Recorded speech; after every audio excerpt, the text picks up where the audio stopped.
Whether or not we are going to get health care reform at last in this country depends now mostly on the United States Senate. The top Republican in the United States Senate on health care reform is this man. I think the best thing to do, if you want to get people to think about end of life, number one, Jesus Christ is the place to start.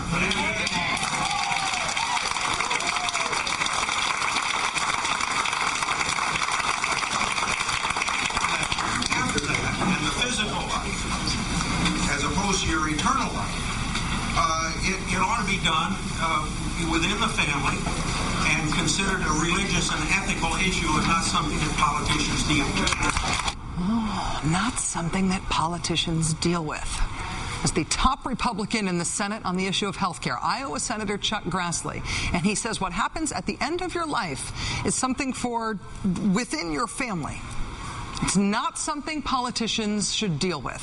Big round of applause for him on that. I mean, honestly, though, can you imagine that something as important as a person's circumstances at the capital E end would be something that politicians would even think they have the right to comment on, let alone intervene in?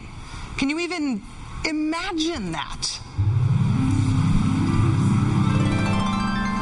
In extraordinary circumstances like this, it is wise to always err on the side of life. The president abruptly returned from his Texas ranch Sunday as the crisis unfolded. We have a moral obligation to protect and defend her. We've not been able to act quickly enough as Congress to step in. If we do not act, she will die of thirst. This is not a political issue. This is an issue about this girl's life. I thought it was appropriate for the federal government to protect.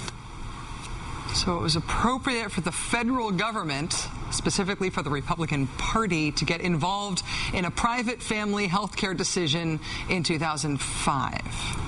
When Terry Schiavo's next of kin, her husband Michael Schiavo, tried to carry out what he said were his wife's end-of-life wishes, it was the Republican Party who decided that actually the government knew better. Actually, the politicians understood this better than that family, and the government should intervene. And now many of the very same people who interfered in Michael and Terry Schiavo's health care decisions at the end of Terry Schiavo's life, the politicians who brought that end-of-life decision to the floor of the U.S. Capitol, they are arguing against health care reform now on the grounds that they don't want the government to interfere in end-of-life decisions. What the big D Democratic government of 2009 put in the House health care reform bill was Medicare funding for people who, of their own volition, wanted to seek living wills or counseling about end-of-life decisions from their doctor. And as of today, that good policy idea, the genuinely righteous, previously totally non-controversial, nonpartisan effort to put patients in control of what happens at the end of their lives, is apparently off the table. Senator Grassley of Iowa, the ranking Republican on the Senate Finance Committee, announcing that the living wills provision will be taken out of the Senate's proposed health care reform bill. There may be authentic reasons that many Republicans oppose reforming health care, but a concern about government inserting itself into decisions about end-of-life matters is not one of them. That purported concern coming from the people who brought you the President of the United States cutting short his vacation in order to interfere in one family's end-of-life healthcare decision. The president who couldn't cut short his vacation for bin Laden determined to strike inside the U.S., but could cut short his vacation to Bigfoot the end-of-life decision-making of Michael and Terry Schiavo. Joining us now is George Filos. He was the attorney for Michael Schiavo during the battle over the death of his wife. Mr. Filos, thanks very much for coming on the show. My pleasure, Rachel. Thank you. Having fought this battle with Michael Schiavo in 2005, do you feel like you're seeing some of the same people who were interfering in the Schiavo's medical decisions then, now arguing against health care reform ostensibly because they don't think the government should interfere in personal medical decisions? Well, there are some similarities to the Schiavo case in the debate, and I think one of them is this. End-of-life decision-making for patients is a very sensitive issue. People have legitimate fears. They have legitimate concerns about that. And in the Schiavo case, those legitimate fears and concerns were exploited for political and ideological reasons. And I think that's what we're seeing now done in an opposite way. Of course, it has been demonized to get people to be afraid of healthcare reform, and now apparently this provision is out of the bill. But can you describe the utility of the kind of living will provision that is at the heart of all this? The idea that Medicare would reimburse doctors if patients wanted to get living will counseling, end-of-life counseling from their doctors, and they were already covered by Medicare.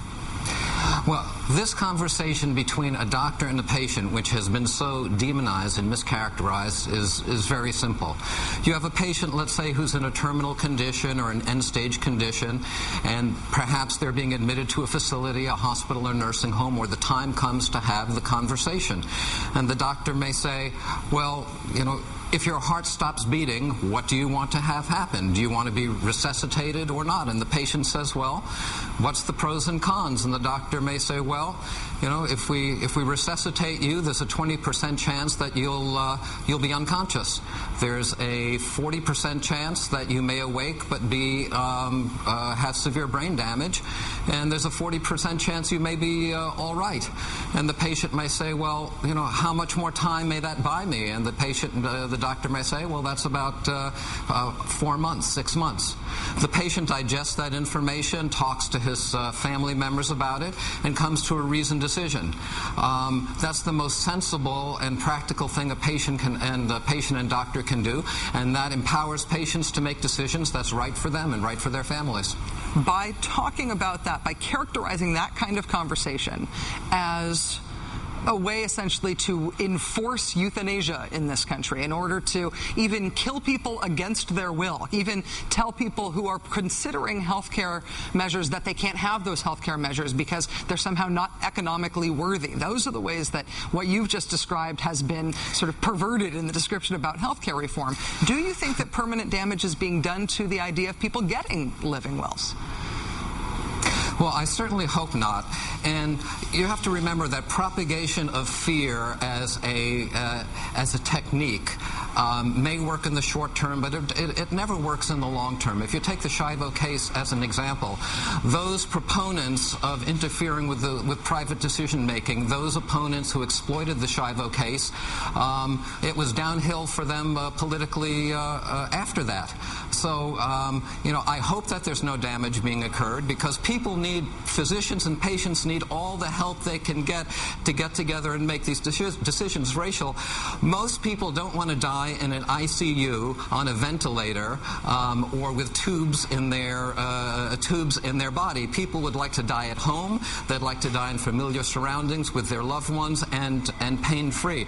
But unless you tell your doctor what you want and you refuse those procedures, the default position is treatment. And you have countless Americans in this country who don't talk to their doctors and don't have that communication, that get aggressive treatment at the end of the life that they don't want. And that's a tragedy. And it's a tragedy also that the opponents of this provision are mischaracterizing it so greatly. We need a genuine conversation about end-of-life decision making, how to help the patient, how to help the physician. And the only thing that this bill does is say, we'll pay the doctor for the conversation.